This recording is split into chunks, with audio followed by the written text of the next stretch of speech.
Nier Automata is a great game, go buy it. 2017 was a rough gaming year for me. I started losing interest in a lot of the AAA games like Battlefront 2 with its loot boxes, Fallout 4 with its more casual appeal, and Destiny 2 with its everything. What happened to you guys? Jesus Christ. Being surrounded by all of that made me lose interest, and I mostly stuck to playing The Witcher 3, Dark Souls 3, and Persona 5, which is another great game. Persona 5 originally was my game of the year. I had Nier since its launch, but couldn't play it because it wouldn't run on my laptop. A whole year later, I downloaded it for my desktop, and good God, let me say this. It's not Nier Automata, it's not Nier Automata, it's Nier Automata. Nier Automata is 2017's best game. I didn't know what to think when I first started playing the game. I've never played a Nier game before. And Nier is the sequel to Drakengard 3, which is the prequel to Drakengard 1, which is the...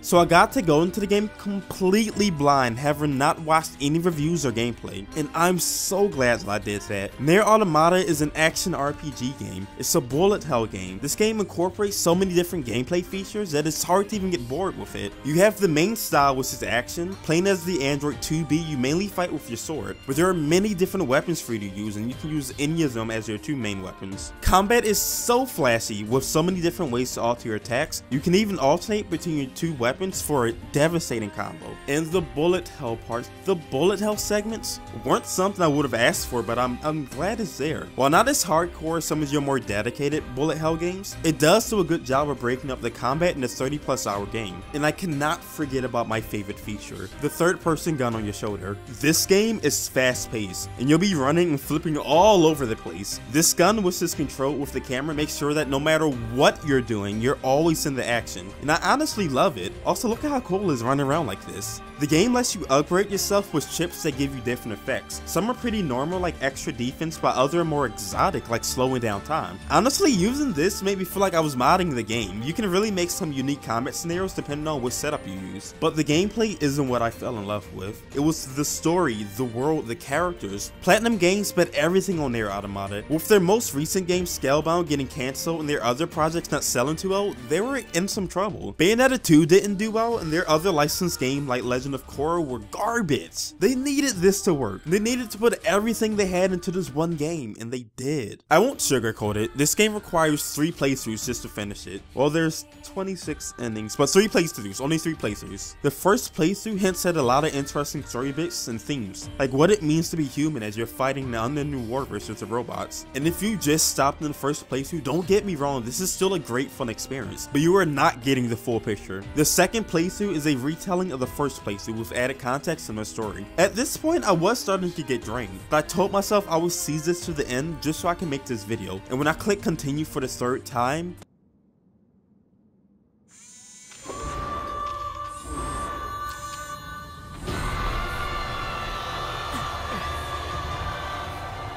that's when the game ruined me. I've written this so many different times because I couldn't find the words to describe how it felt. Everything went into overdrive. The more I found out about these characters, the more that was revealed about the world, the more it hurt me. The more it hurt to watch everything play out. I started caring about characters I had only casually spoken to, and after the 3rd playthrough, I almost cried. It literally almost brought me to tears. But I needed more. I couldn't just let things end like that, so I jumped back in. I put in more hours. I needed to know that there was something else to this. And I spent 2 hours beating the 5th ending, dying over and over and over and over again, just for something more. By the end of everything, I had already begun self-reflecting. What it means to be human. What am I doing with my life? Who am I as a person? It's been so long since I felt like this. So long since I genuinely cared about a game world and its characters. So long since I almost cried after playing a video game. The last time maybe being in Mass Effect 3 after Mordin died. I'm not a person who easily cares about a game world or its characters, and yet I couldn't help but feel so emotional after beating this game. I